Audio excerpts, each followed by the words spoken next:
মেখেও সংকল্পে অটুট। রক্ষণশীল পরিবারের মহিলাদের অসুস্থতার ডাক পেলেই তিনি যেতেন রাত বিরেতে, চিকিৎসার বিনিময়ে সংকল্প করিয়ে নিতেন মেয়েদের শিক্ষা দেবার।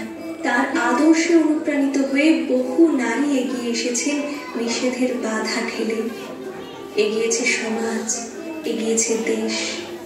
আজ ভারতের যত মহিলা চিকিৎসক, সবার কাছে তিনি ভগীরথ, পথ প্রদর্শক।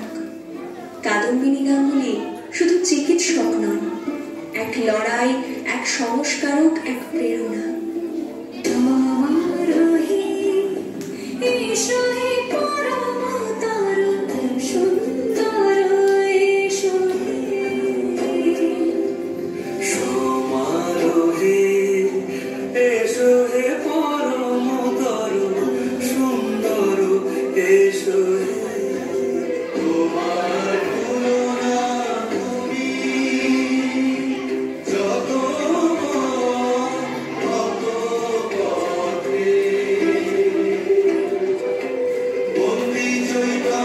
No